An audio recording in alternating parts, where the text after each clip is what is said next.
Please stand by. We're about to begin. Good day and welcome to the KACE Support Webinar, SMA Patching Best Practices Conference Call. Today's conference is being recorded. At this time, I would like to turn the conference over to Andy Flesner. Please go ahead, sir. Hello, everybody. Happy Friday, and welcome to our third KACE Support Webinar. We'll be covering patching best practices today on the SMA, which is a pretty hot topic. Joining me today will be Lewis Lee. He's one of our technical product specialists. If you were on the last call, he's on the same team as Misty, who helped me on that one. He acts as a back-end resource. He's one of our patching gurus. So if you call in with a patching issue and it's super complex or requires some back-end work on the SMA, Lewis is probably the guy that's going to be assisting your ticket owner with that. Myself, I'm the product lead consultant for the KACE product line here at Quest. So I kind of lead that team that Lewis and Misty are on. And we'll dive right into the agenda for today. So first, we're going to talk about patch subscriptions, which will include some discussion about Windows 10 build upgrades, which I know is a big concern for a lot of people. And then we'll talk about some other settings, about the patch download settings for the box. So with patching, there are a few different areas of settings that you have to look at to get everything configured for your schedules. We'll go over the differences between active, inactive, and disabled patches. We'll talk about the difference between the schedule types of detect versus deploy versus a detect and deploy. We've got some just general tips for patch scheduling. We'll talk about some troubleshooting topics, and then we'll have some Q&A at the end. So I'm going to try to get through the material thoroughly and quickly to leave as much room for Q&A as possible. And I'll give everybody a minute here to pull up the companion KB that's linked at the bottom there. If you'd like to follow along, all the material I'm going to cover is already published in that KB article. The video recording of the webinar today will also be linked in that article once it's available. That'll be in a few days. While I'm going over the material here, if you have questions that you'd like us to discuss in Q&A, feel free to post those in the chat. Lewis will be kind of keeping an eye on that and jotting down the questions that he'd like to cover in the Q&A portion, and then I'll also be perusing those during Q&A and try to answer as many questions as possible. So hopefully you've got that KB pulled up. I'm going to go ahead and paste that in the chat too, so I'll move on to the material here, but if you'd like to open that link up and follow along, feel free. So I'm not a huge fan of PowerPoint, which if you watch the other webinars, you'd already know that about me, but the rest of this will just be a demo in the UI. So that's all the slides I have for today. That's my Friday present for you. So the first thing we're going to look at here, I'm logged into my interface. I'm going to go to my security module. We're going to look at my subscriptions. So I'm going to go over the settings on the subscription page here. The first one, activate new patches. If this is unchecked, when you get new patches from the feed, they're not going to be in an active state, which means you can't detect or deploy them. So typically you'll have this checked. That doesn't mean that they're automatically going to deploy to your systems. That's going to depend on your schedule configuration, which we'll talk about a little later. And if you end up using smart labels for automation, you can set those up in a way to where you still have the ability to look at new patches and test them before you deploy them. For your operating system subscriptions, you've got a few different options. I've selected the 3 operating systems that I have in my lab environment here, but you've also now got this option to just automatically choose all your operating systems in inventory. So for Windows, it'd be all Windows in inventory here. And that'll dynamically update your subscription settings based on what's detected in your environment. So in most cases, that's probably going to be the simplest approach. So for Mac, same thing. You can go all Mac in inventory, which is what I've selected, but you can also, choose specific OS X variants. And then you've got your locale setting, If you have multiple locales, if you're a global organization, you'd want to make sure that all those are covered here for the different operating system languages in your environment. And then for the types and impacts, typically you're probably going to grab all, but if you strictly wanted just security patches or for some reason only non-security patches, you have the option to choose that. Under the type setting and impacts are similar, you've got critical and recommended. Application patches are for third-party applications like, I've got as an example here, I've grabbed certain publishers, Adobe, McAfee, 7-Zip. We've got a library of third-party publishers here. And the unique thing about application patches is not only are they security updates, but you can actually pull down full software installers. So I wanted to make that distinction here about software installers. It's a common misunderstanding, I guess, about what exactly these do. It's a full application installer. Software installers do not update existing installs. So if I grab the full software installers and it grabs, Adobe Reader 10, and I set that up to deploy, it's only going to install on systems that don't already have Adobe 10. So if it's a newer version than what I've got, it's not going to update them. That's where you would want the security and or non-security updates.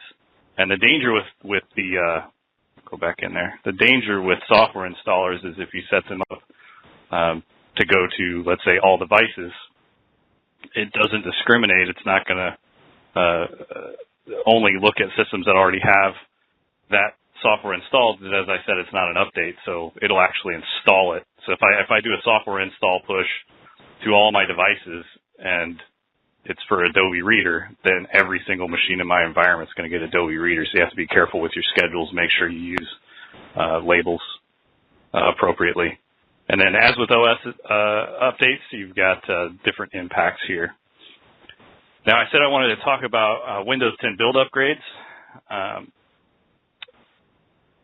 The current status is that build upgrades for Windows 10 are considered operating system upgrades. They're not patches. So if you go to Microsoft and download the installer for a build upgrade, it actually generates an ISO. It's like an in-place OS upgrade. So for that reason, they are not in our patch feed now, nor do we expect them to be in our patch feed any time in the near future. As a workaround, from the support perspective, we're developing a workaround to use a managed install to deploy them. That procedure isn't totally built and tested yet, but I will update this KB article once that's available with a link to that workaround. But from a best practices perspective, what most people have been doing thus far, if you have a systems deployment appliance, previously known as the K2000, you can do an in-place OS upgrade to that new Windows 10 build using the SDA. But like I said, as an alternative, we're developing a methodology to use a managed install in the SMA to deploy these Windows 10 build upgrades, and that would be like the most recent fall creators update.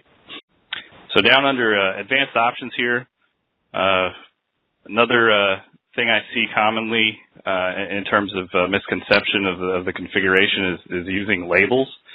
So if we don't associate any labels to a subscription, it's going to grab everything that fits within the criteria of all these settings.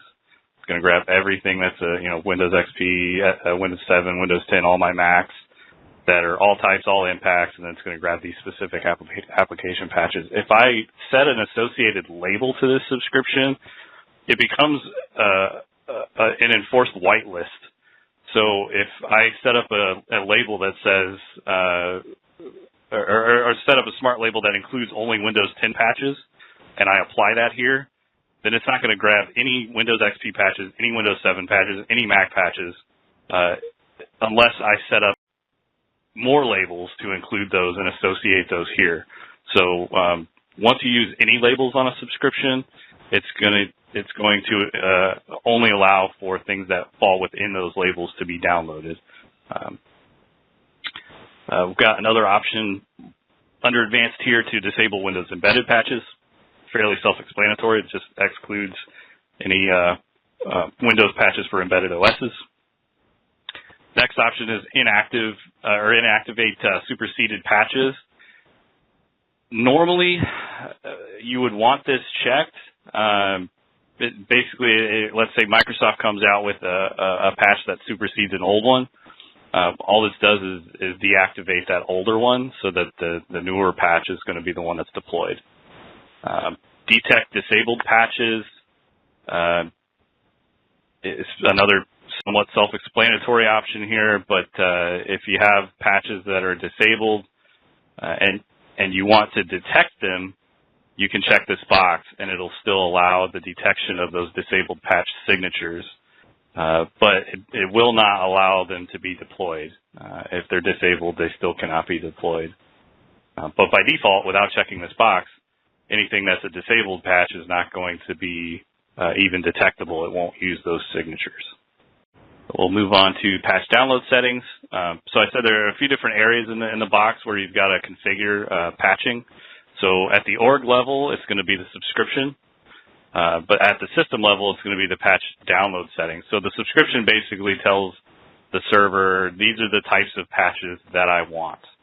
The patch download settings tell the server when and how to download those patches based on the criteria of the subscription.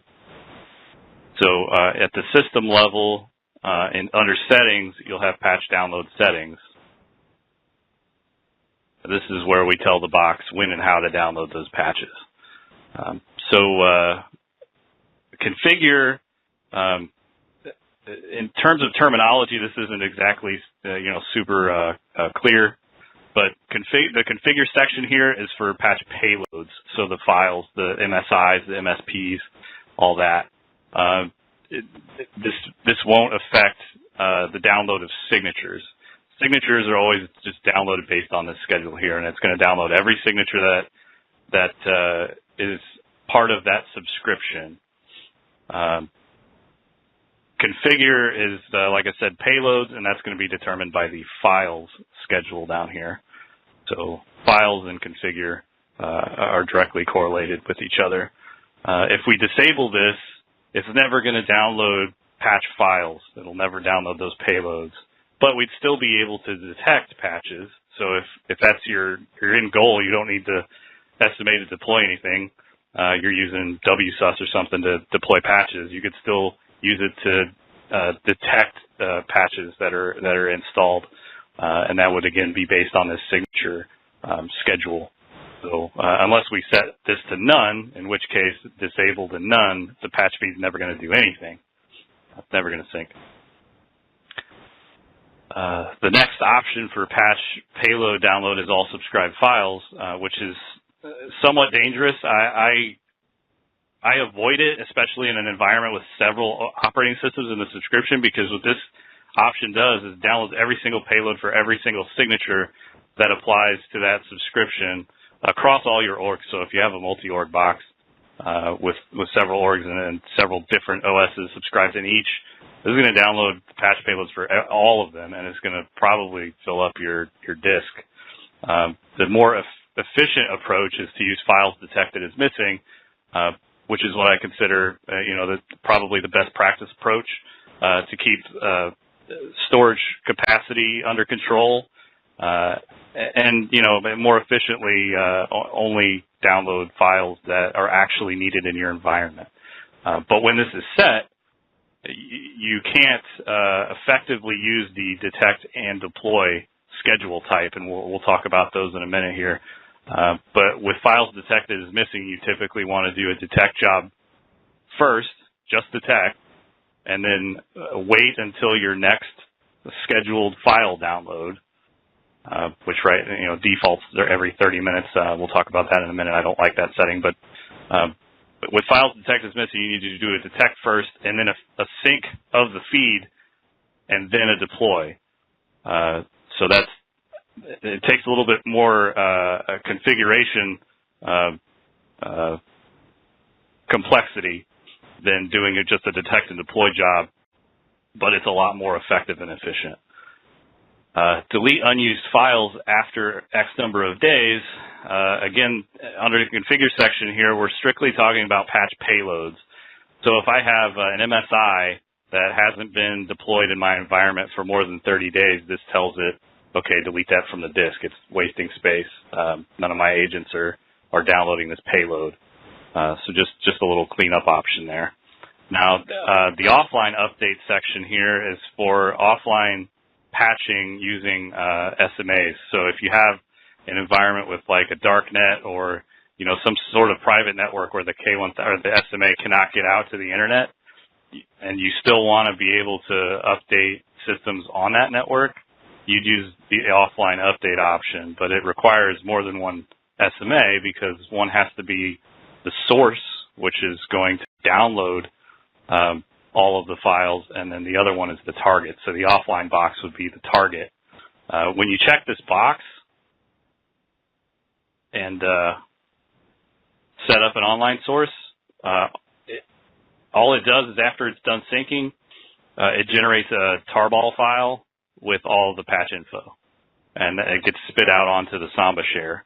And you would take that file and move it to the offline target in the same share, and then you click the upload button and it would import all that information. So you can have parity between two SMAs, one being internet connected and the other being completely offline, but both would be able to deploy and detect the same patches.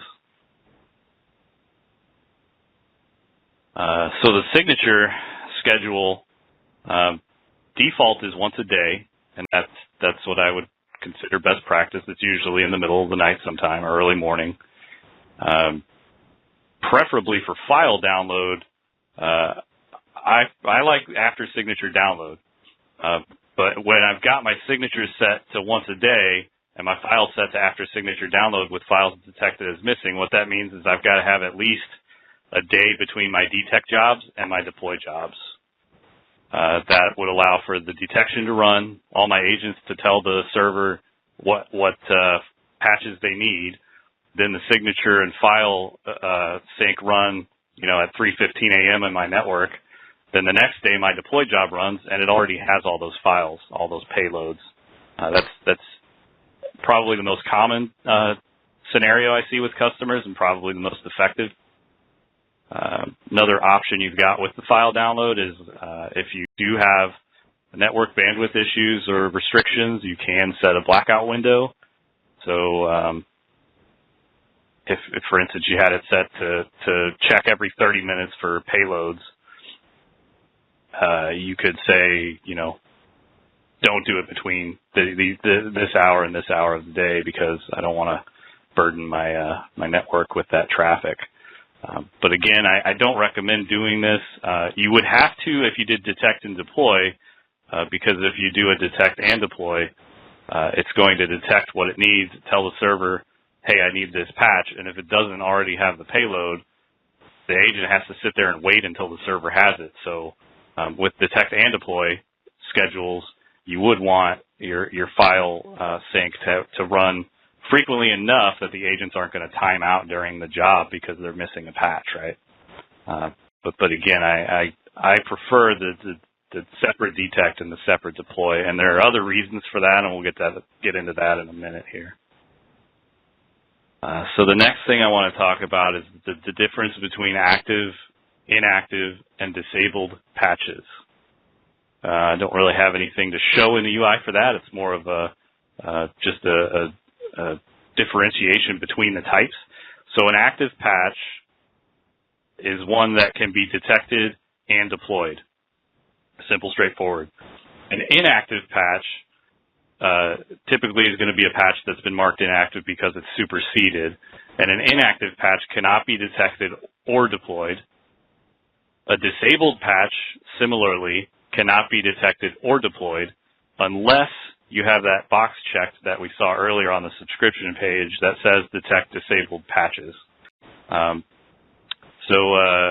The terminology is a little bit confusing here, and I would like to see that changed in the future because disabled patch with detect disabled patches checked is more like what I would expect an inactive patch to be. So in effect, inactive is always disabled. You can't do anything with it, but disabled can be detected but not deployed if you check that box on the subscription page. But active, simply put, is a patch that can be detected and deployed. And yeah, hope that's clear as mud for everybody. If not, I can try to explain it a little differently, or we can hit it again in Q&A. So let us know in the chat there. We'll look at patch schedules now, and we'll talk about the difference between the job types: detect, deploy, detect and deploy. Then we also have rollback, which I'll talk about too.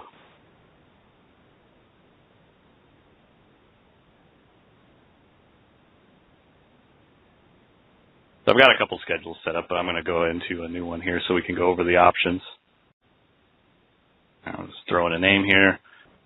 Like I said, we have detect and deploy, detect and rollback, So from a process perspective in terms of how these schedules function, as far as rollback goes, they're going to be identical to detect deploy options. So detect and rollback is going to have the same kind of behavior as detect and deploy. It's just doing an uninstall instead of an install.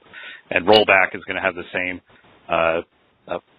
behavior as a deploy. It's just doing a removal instead of an installation, right? So, but first, detect simply just detects missing patches or installed patches. That's all it does.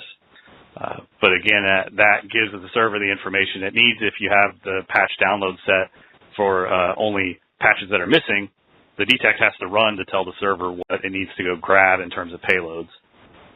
Deploy would be the partner to the detect job here. Deploy would then take those detection results and deploy the patches. But the important distinction here is deploy allows you to prompt the user before you reboot the box. So if it hits a patch and says, if it's got 10 patches to install and it gets to the 5th patch and that patch needs a reboot, and you have the schedule configured to prompt the user, you can say, hey, we need to reboot the machine to finish installing this patch. Do you want to reboot now, snooze, whatever? It gives you a lot more control over when that box reboots. But the downside of doing a deploy is that if there are several patches that need reboots, you've got a machine that's way out of date and needs like 100 patches and 10 of them need reboots. It's going to go until it hits the first one that needs a reboot. It's going to prompt reboot, send the results to the server, and it's done. It's going to finish, consider that job finished until the next scheduled deployment. So it could take several deployment schedules before it gets completely patched, but it's not going to be rebooting the box all day, right? That's where detect and deploy, one of the reasons I don't like detect and deploy is because it will reboot the box 100 times in a day if it needs to. The difference with detect and deploy is in sequence it will go through each signature, detect it. If it's not there, it will install it. If it requires a reboot, it will reboot the box automatically and then continue on. And it does that process until it's completely done. So if I have 100 patches and 10 of them need reboots, that box is going to install patches until all 100 are installed through 10 reboots. And it's not going to consider itself done until it's completed all 100 patches. The other downside I mentioned earlier to detect and deploy is you have to have a much tighter download schedule on the patch download settings page, because if it detects a patch that it doesn't already have the payload for, then the agent has to sit there and wait until that file sync runs with the patch feed to pull that payload down. So for detect and deploy, if you don't want to have that potential wait time or timeout on the agent side, you have to set patch download settings to all subscribed files, which again, if you have several operating systems, could be hundreds and hundreds of gigs or even terabytes of patch files that you have to have available. And it does also makes the patch feed sync take a lot longer when it's downloading patches. It's going to download every single payload whether it needs it or not, right? So next thing I want to mention is labels. If you haven't figured it out yet, the SMA is extremely dependent on labels. It's how you can use the device to automate everything. So you can set it to all devices, but I don't ever recommend that. Even if this may apply to all your systems now, I'd still set up a smart label, because you could add systems in your environment later that you wouldn't want this to apply to. But you want to be as restrictive as possible, and I like to lump patch schedules together by operating system type, because that'll make the detection a lot more efficient. In terms of operating systems, if I say Windows, this is going to apply to all Windows systems that are in these labels. And then if I say all patches, again, anytime there's a checkbox for all anything, I like to shy away from it, because in terms of detect, if you say all patches, and I have 5 operating systems in my environment, it's going to check the signatures for all 5 operating systems on the agent side. They obviously won't apply. If I check a signature for XP on a Windows 7 box, it's going to be very quickly just say this doesn't apply to the operating system, but it is less efficient, and it's going to be pushing those signatures all over the place. So I would want to set up a label that says, okay, I'm gonna do this will be my Windows 10 schedule. So then I would set up a patch label, smart label that says, grab all the patches that apply to Windows 10. And I would apply that label here. And then for deployment, typically you're going to use the same label for deployment that you used for detection, unless for some reason there's a patch in there that you don't want to deploy. And then recently we've added the ability to change these timeouts, so it's not quite as important to be efficient with the labels as it used to be, because the detects used the timeout after an hour and the deploys used the timeout after 3. But we can crank this out. So if I do have a label that's got a ton of patches, I know it's going to take forever for these detections to run on my agent machines, I can crank this all the way up to 5-hour timeout, and same with the deployment. If they hit that timeout, the schedule will just stop. So if you have a detection with a 1-hour timeout and it's a scan that would take an hour and a half, you're going to have, the last third of your detection is never going to finish. Deploy attempts is also important. If you do a detect and deploy, again, another downside to detect and deploy, if I have this set to 3, or let's say I crank it up to 10, I want it to try to install a patch 10 times. If it can't successfully do it, just keep trying 10 times. If I have detect and deploy as my schedule type up here, and this patch requires a reboot, it's going to reboot 10 times just for this one patch, because it's going to try until it finishes.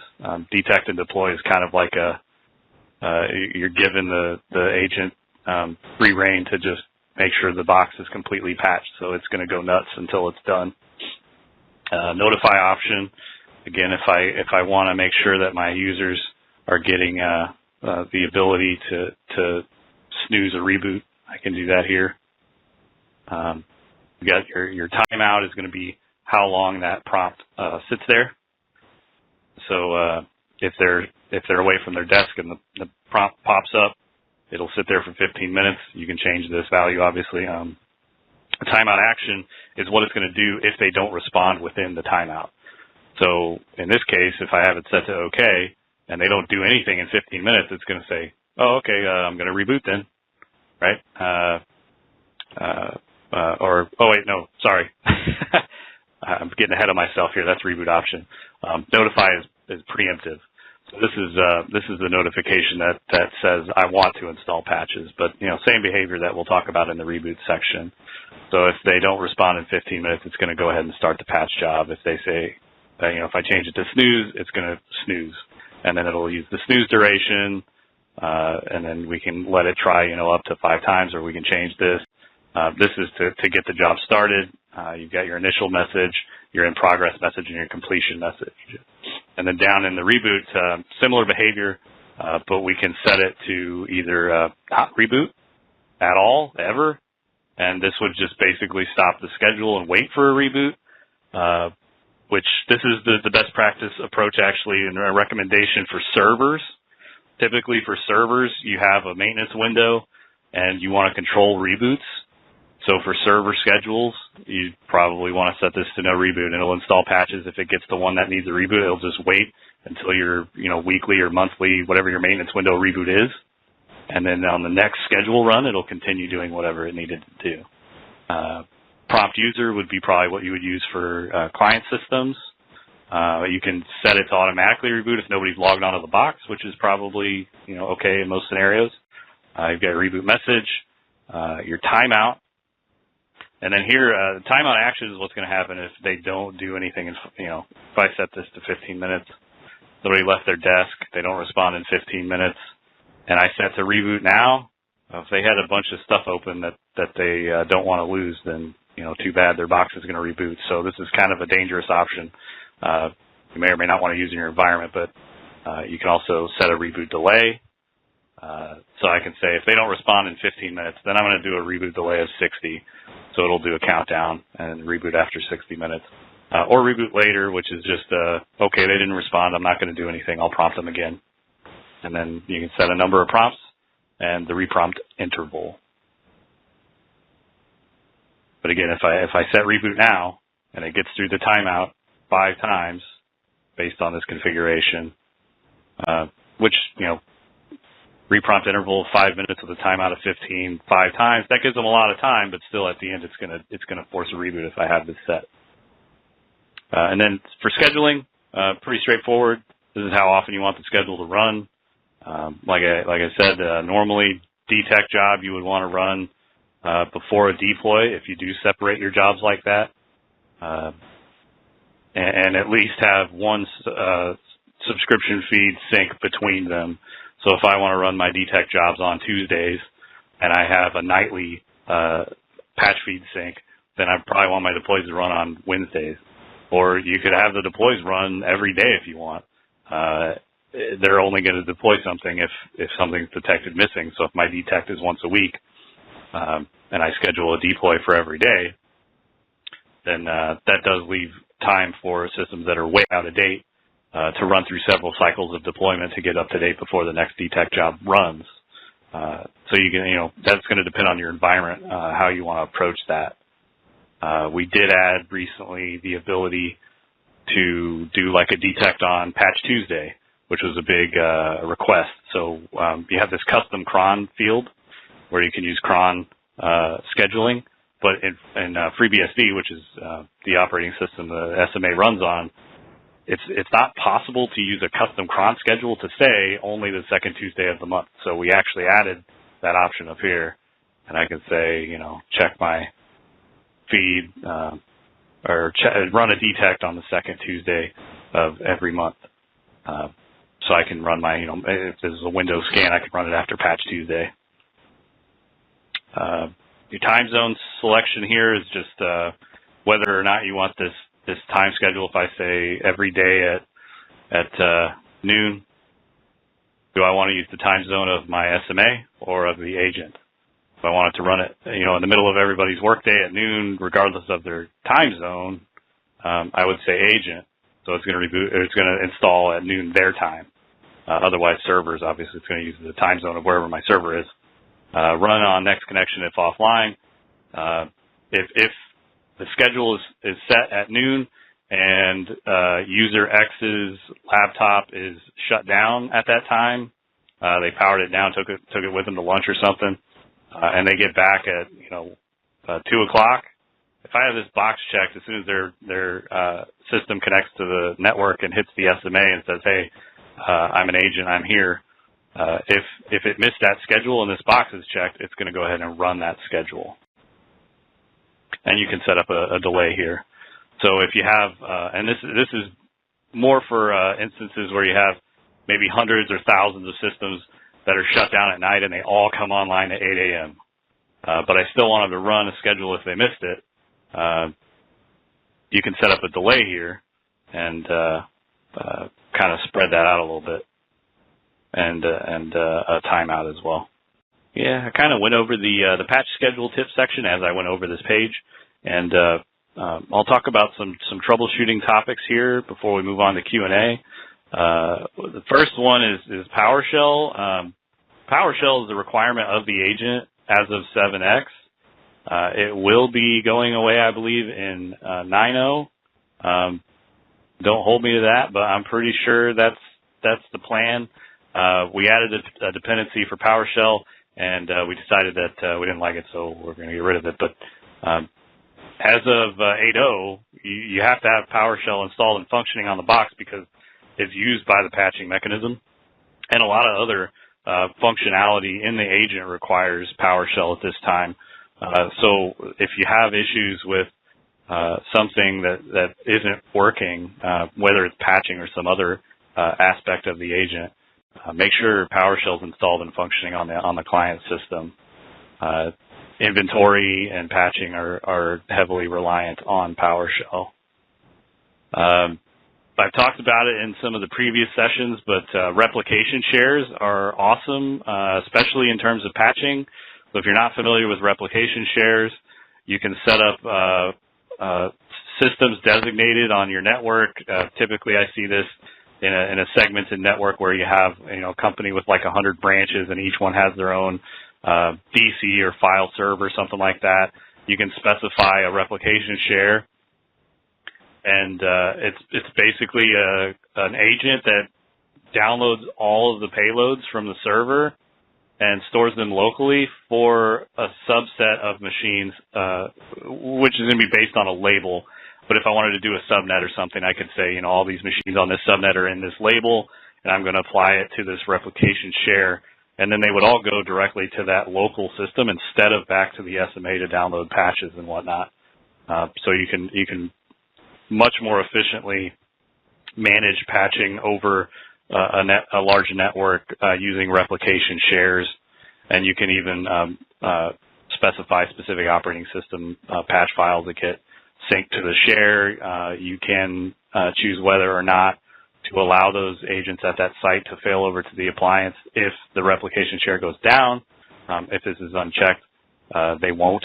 So if your local rep share goes down and this isn't checked, those agents will just sit there and wait for that box to come back up, which could be beneficial, depending on your network infrastructure.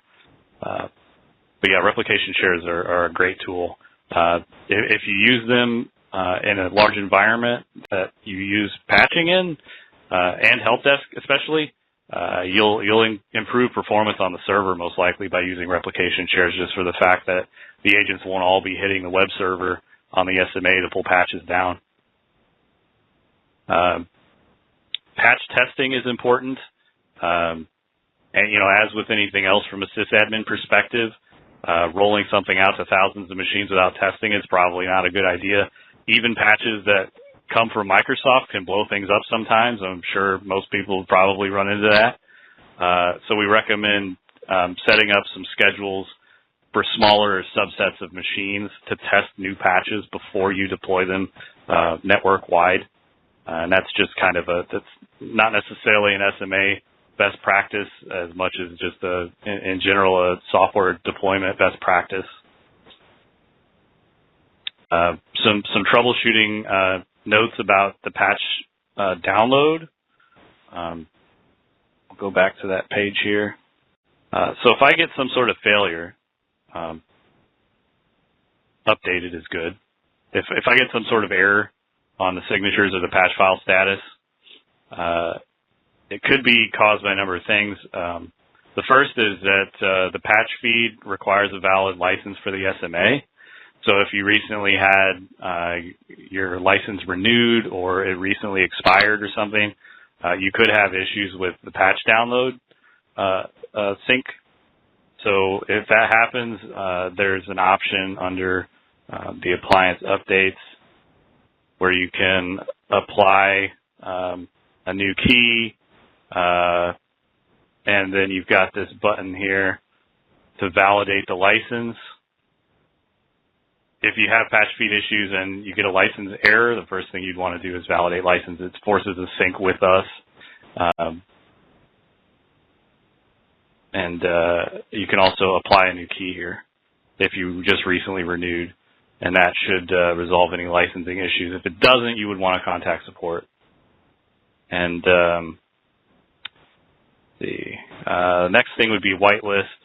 So I'll go look at my log section here, look at patch download log.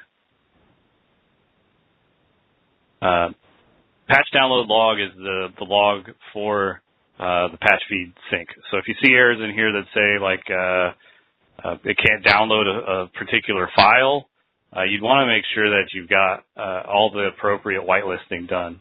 And I don't have a link to that in this KB, but I'll add one because it's very relevant. We have a whitelist article that lists all the domains you would want to whitelist to allow the SMA out to all the vendors. So in the past, way back when on like 5X, all our patch payloads came from our vendor that gives us the signatures and the feed in general. But we made a change in the 6X time frame to where we still get signatures from Ivanti, our third-party provider for the patch feed, but all the payloads come directly from the vendors. So for Microsoft patches, it's going to go to Microsoft.com. For Adobe patches, it's going to go to Adobe.com.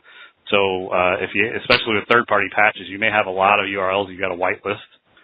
If your SMA isn't just straight and added out to the internet and it's going through a proxy or something, you can have issues with payloads or signatures. Well, usually not signatures, but you could have issues with both. If your firewall or proxy don't allow the SMA to go out and grab those files, and you would see those errors here in the patch download log. Actually, the last note here before we get into Q&A I wanted to mention is a very popularly asked for change was made in 8.0 on the agent side in terms of how and where the agent extracts the payloads. So by default, if you download a Windows patch and you run it, it's going to extract itself into C Windows temp. But there's an issue with a lot of antivirus products where they don't like that. So we've made a change in 8.0, and the agent will always extract everything within its own directory under Program Data Quest KACE patches. So hopefully that helps a lot of you that have been having issues with the extraction in C Windows temp. So with that, we'll move on to Q&A portion here. So we'll cover as much as possible. Louis, did you see any questions you wanted to hit right off the bat here? Yeah, sure. There's a few questions. First one is there a place to find out what publisher is linked to what apps and how often those publishers get updated? What I can do is I can find out for our third-party patching vendor, Ivanti. And I do have an old copy, but it's not updated. So I'll need to request that from Ivanti and post a KB for that. So the next question is customers seeing Office 2016 Outlook and Skype patches or are crashing their Outlook. So I spoke to Ivanti on that. They say check the plugins that is installed on Outlook and to make sure those get updated, and also to see if it is uninstalling some other patches that might not finish and not installing the specific patch. But if you guys are having issues with it, I'll be happy to take a look at a test system that we can use for testing, and I can maybe come up with a solution or find out the root cause on it. The other question was the log upload failed.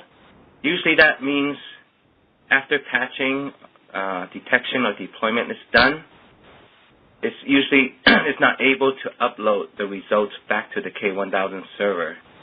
So you may want to check your network settings during that time when it's trying to upload.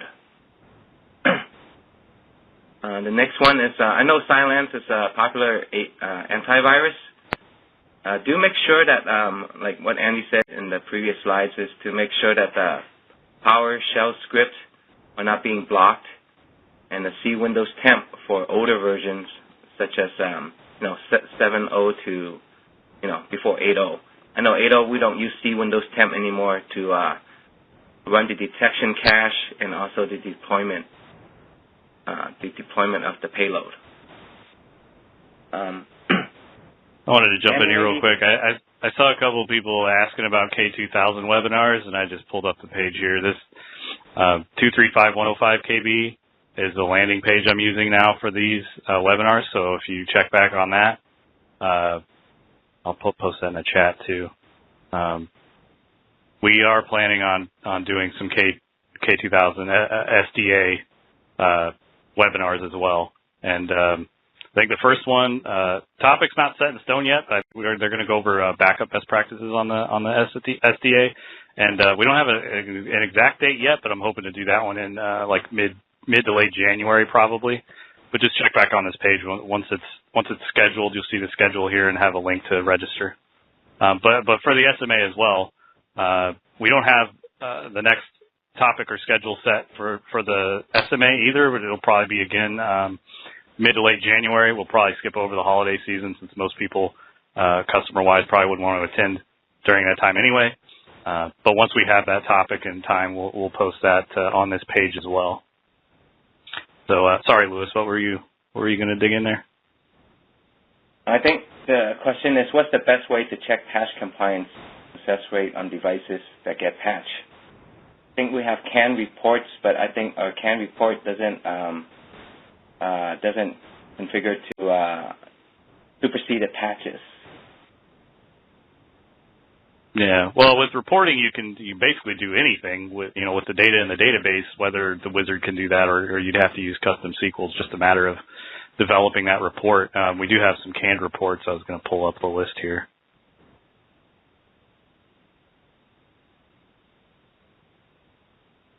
Patching. So yeah, we've got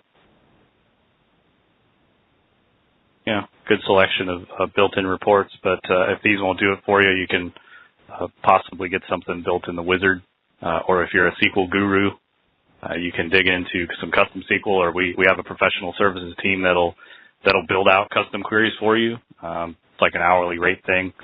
If you're interested in that, let me know. I can get you in touch with those guys. I did see some other questions I wanted to hit here.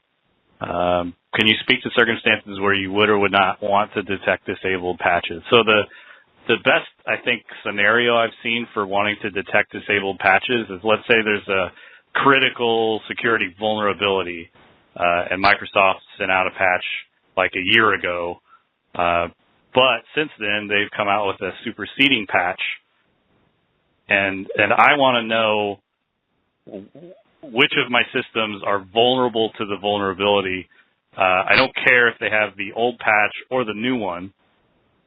Then I would want to detect disabled patches because my superseded patch may be disabled. I think that's probably the only customer instance that comes to mind as to why you would want to detect disabled patches. Do you think of anything else, Louis? The only thing I can think of is testing disabled patches to see if something is available to you that you're not subscribed to, something of that sort. The next question I have is, what's the time difference between the WSUS patch availability and KACE patch downloads? Definitely for security patches, it's within 48 hours, but non-security, I would have to look up the SLA. There's an SLA specific for non-security patches. Yeah, but I mean, normally speaking, we see the Avanti feed updated within a day. They test all the patches first, so they have their own QA cycle they have to go through, but it's usually pretty quick. But yeah, they do have SLAs for security versus non-security, but it's usually fairly quick. I think one of the questions, when is the ETA for SMA 9.0, where the PowerShell is moved? Yeah, ETA for 9.0 is, I believe, next summer. I think they're trying to pull back the release cycle a little bit, but don't have an exact date or anything. But you can expect probably one major release and one bug fix release a year. 8.0 just came out in November, and yeah, I think they're going to try to do 9.0 in the summer next year. Somebody asked if webinars are going to be available as recordings. Yeah, they're all recorded. This webinar landing page that I showed earlier has registration links for upcoming, and then it'll have recording links for previous sessions. Somebody said, second biggest headache with SMA, reporting. Okay. Yeah, I hear you.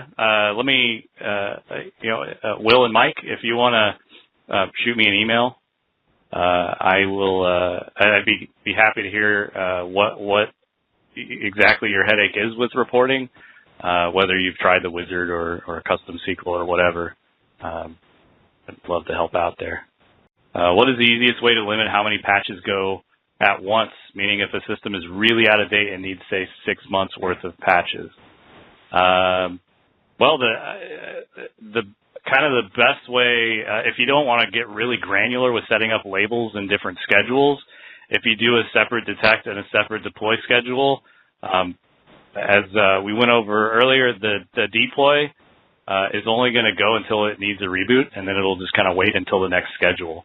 So if you have a system that's like 6 months out of date and several of those patches require reboots, it's only going to do those in chunks until it needs a reboot, and then it'll wait until the next deployment schedule. Alternatively, if you were to do a detect and deploy job, it would go through all 6 months worth and reboot as many times as it wants until it's done. Is there a way you can use the wizard and see the SQL to make edits, like smart labels? Yeah. So when you've got your wizard report, once it's saved, you'll see an Edit SQL button. Now, I want to preface this with anytime you mess with custom SQL in the box, you could potentially design a query that would kind of take it down. So you have to be careful. If you're not, sure. Well, actually, the best way to test them is through a third-party tool like Toad or MySQL Workbench, because those tools will give you the ability to kill a query. So if you write a nasty query that takes 5 minutes and it's still not done, and the UI is not responding because the box is too busy trying to run this query that's got all these tables locked, if you use that remote database utility like Toad or Workbench, you can kill that query and bring the box back to life. So if anything, if you modify the SQL on the box or generate a custom SQL report, I would recommend testing it externally first, just to make sure it's efficient enough that it's not going to affect the performance of the box. Have you updated the AV whitelist KB with the newest suggestions for 8.0? Well, we have a few whitelist articles. For AV, I think you're talking probably the agent side.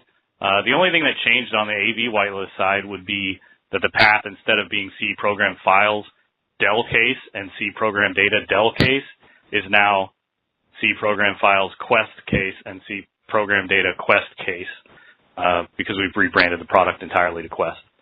But for the patch feed download whitelist, that I don't think has needed any updates since 8.0. Lewis, I don't think the whitelist for patching has changed, has it?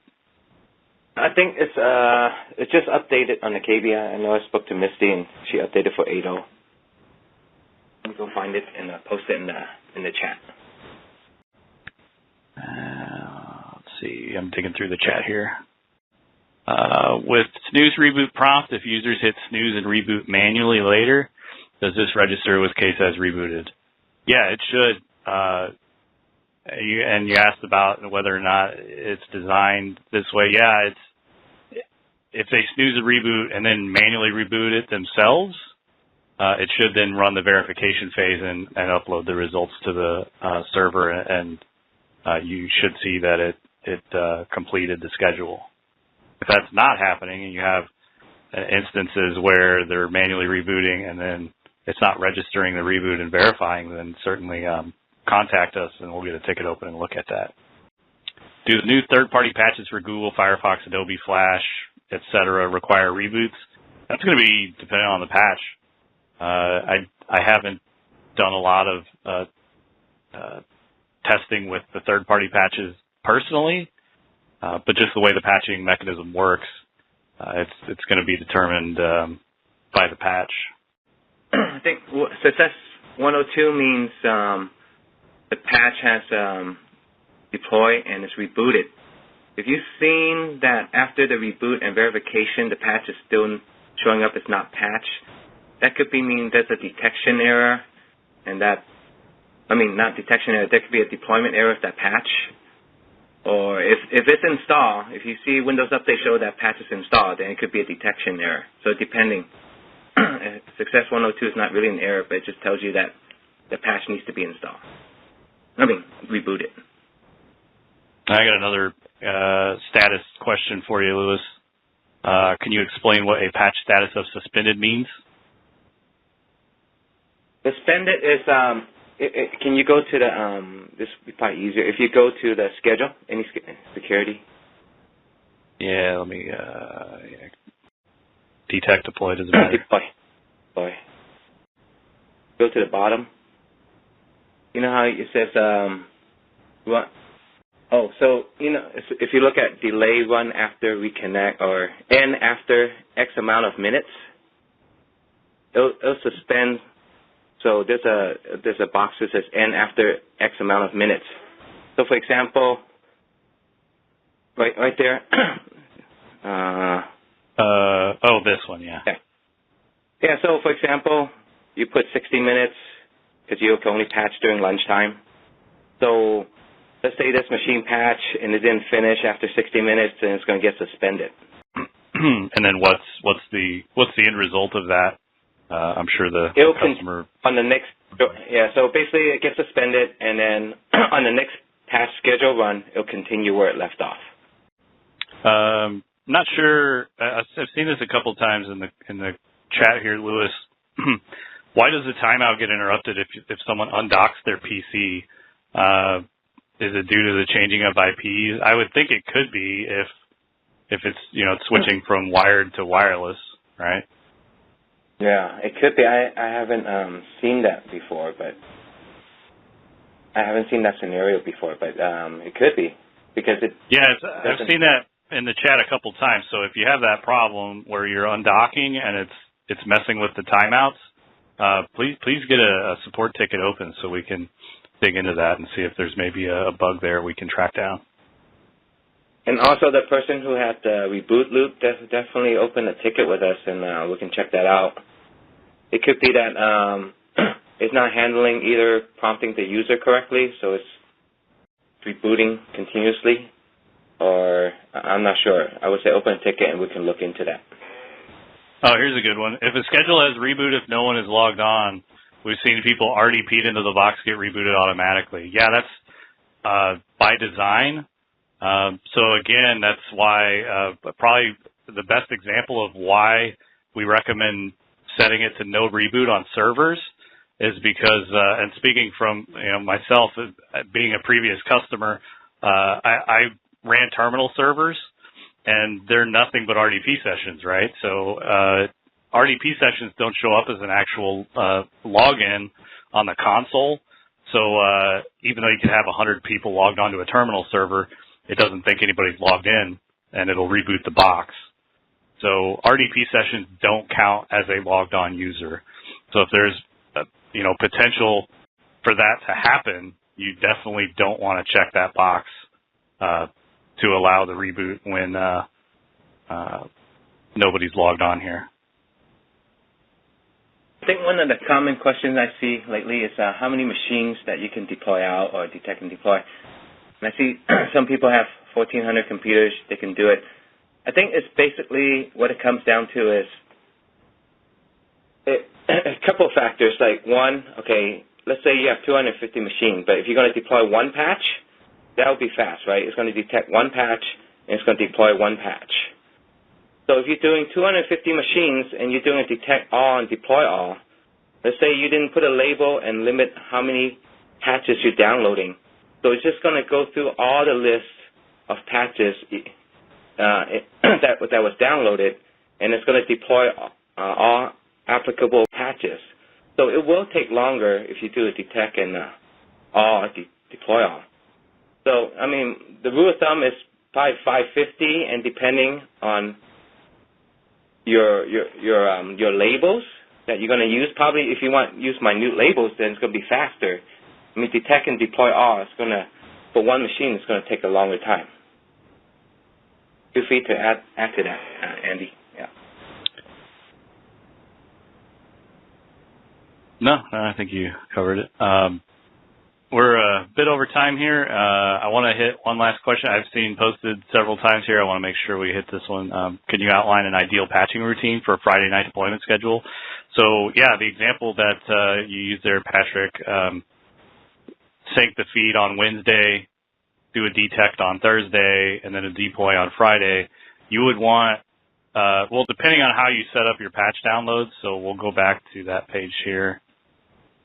But I would inject a feed sync between your detect Thursday and your deployment Friday. But otherwise, that would be a good approach. So if you have it set to files detected missing, you have to have a file download, which I would recommend after the signature download. So if my signature download is once a day, my file downloads after signature download, and I have files detected as missing set, then I have to have a sync between my detection job and my deployment job, or it's not going to download those patches, the payloads, the files themselves. So yeah, in that example, I would have your signature feed, make sure that updates Wednesday, run your detect Thursday, make sure this runs again Thursday night, or Friday morning before the deployment, and then do your deployment on Friday. Like I said, we're a little bit over here, so we're going to have to wrap it up. But if you have a question that didn't get answered, feel free to tweet at me or email me. I want to make sure everybody's questions get answered. And if we have enough patching stuff left over, I'm sure we'll. And patching is a pretty complex beast, and wouldn't be surprised if we do another webinar in the near future covering the same or similar topics. So I want to thank everybody for joining, and I look forward to seeing all of you at the next webinar.